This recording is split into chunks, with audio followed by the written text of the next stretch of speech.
Hello everyone. Welcome to CurrencyBliss. This is my first video, and today I will be showing you guys my US $1 bill collection. I also want to give some brief history on certain types of US notes. So today we'll be starting with the 1899 $1 Black Eagle silver certificate. The first thing you will notice is the size of these notes.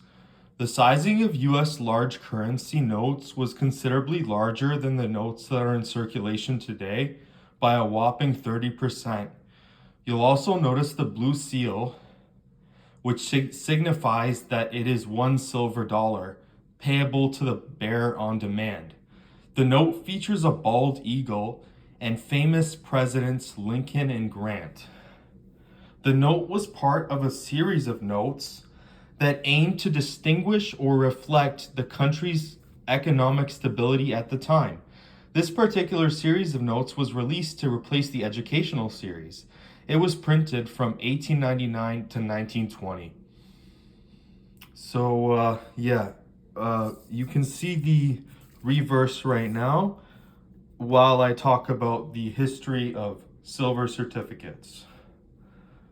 So silver certificates were issued between 1878 and 1964, one of the first forms of US paper currency.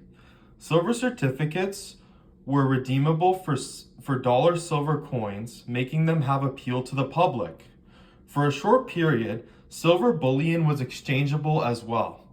The bimetallic system was prominent before this, and the certificates such as silver and gold introduced an intermediary era where paper money was used, but backed by gold and silver, commonly known as the gold standard.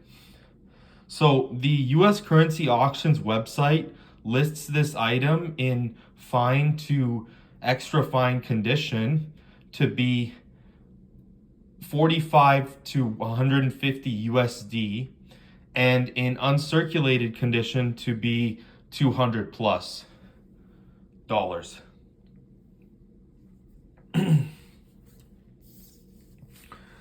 So the next item we have on the list is the 1918 Flying Eagle Federal Reserve banknote. So while there were many forms and variants of US paper money circulating pre-20th century, only two were federally mandated, which were instituted in the 20th century, which included Federal Reserve notes and Federal Reserve banknotes. The 1918 series was noted for its distinctive size compared to the smaller sized Federal Reserve notes issued later on. It features a portrait of Washington and got its iconic name from the portrait of an eagle in a flying position on the back of the note, which I will show you guys right now. It's just an iconic, I just love this image. The green eagle, it's just great. I had to get the note. Even though like these notes aren't in the greatest condition, I definitely need to get replacements for them in the future, but yeah. Anyways, I would love to also get a $2 battleship note. The State Federal Reserve Bank, where it was printed, is also featured in this series on the front side of the bill. So I'll quickly show that again and point that out to you guys. This particular Reserve Bank was New York, so we can see that there. So a history of Federal Reserve banknotes. Federal Reserve banknotes were introduced under the Federal Reserve Act of December 23rd, 1913, and served as emergency currency in the early 1900s up until 1934. Unlike the Federal Reserve notes Americans use today, which are backed by the entire Federal Reserve System, Federal Reserve banknotes were issued by and were the responsibility of individual Federal Reserve banks among the 12 regional banks. One of the key goals of the newly established Federal Reserve System in 1913 was to phase out national banknotes and implement a centralized system based on Federal Reserve notes. However, the nationwide distribution of these new notes took time. Lawmakers were concerned that national banknotes might be pulled from circulation faster than Federal Reserve notes could replace them, leading to regional shortages of currency. To prevent this, the local Federal Reserve banks were authorized to issue temporary Federal Reserve banknotes to cover any shortfalls.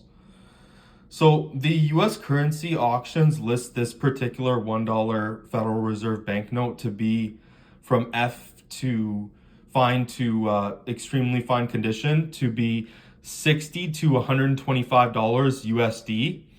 It also lists the uncirculated rendition as 150 plus. All right, guys. So the next bill we're going to look at is the 1917 Red Seal $1 United States note. So this $1 bill features a red seal, which we can see right here,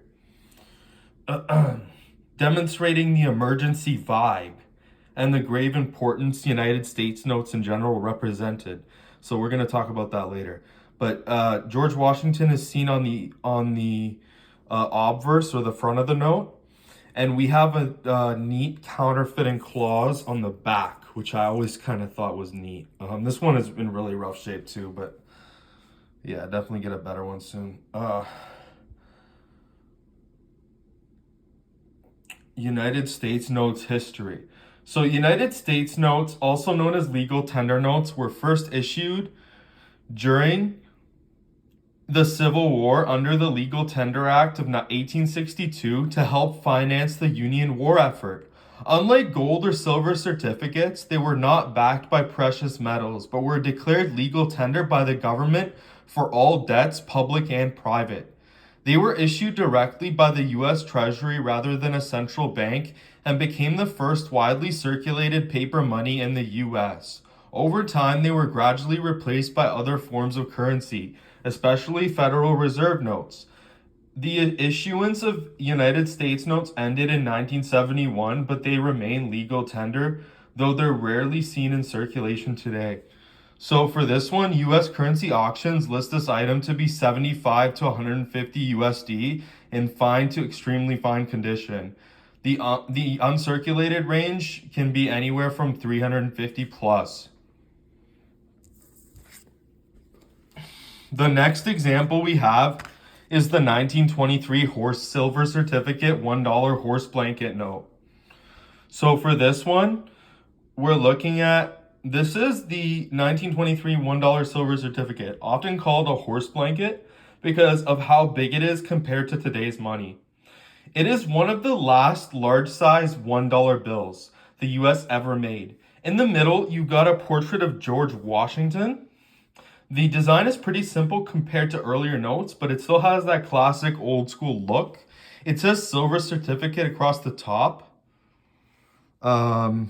Like, it's kind of small, it's hard to see, but it's kind of, yeah. Anyways, meaning you could once trade it in for an actual silver dollar. There's a big blue treasury seal on the right and a blue serial numbers. So the serial numbers are kind of big on this one, which is kind of different. The back is green and just says $1 in big bold letters with United States. So it's kind of like a plain back, in my opinion. It's pretty clean and straight to the point. Yeah, that's pretty much all I have to say for this one. U.S. currency auctions list this item to be $6 to 35 USD from fine to extremely fine condition, and 150 plus in UNC. So next we're looking at the 1928 small size $1 funny back silver certificate. This is the 1928 $1 silver certificate, the first small size silver certificate ever made. People call this version the funny back because of this weird kind of goofy design on the back. It's different from the classic look we're used to today. On the front it's got George Washington, just like the bills, and it's like pretty much like the same. It's just like the only thing I would say about this one is that it's kind of the start of how modern $1 bills look today. Like with the small size and everything. But like, yeah, you just have entirely different aesthetics on the back here. You just got the, I always liked that though. I always had to have one, so I got one on eBay for pretty cheap. You know, but yeah. And then you got the 1935, which was iconically used. This was used during the, the 20th century, probably by your grandparents and by many other people. It's a great collector's note to get into. Once again, it's just a silver certificate, payable to the bearer on demand. And yeah, it's just, it's a really simple, nice note to have in your collection. And then you got the last one, which is just a simple $1 bill. And that concludes my video. Thanks for watching, and stay tuned for more currency videos. I will be doing pickup videos in the future, like eBay pickups and bank pickups and all sorts of other stuff. So stay tuned for that, and thanks for watching. Have a nice night.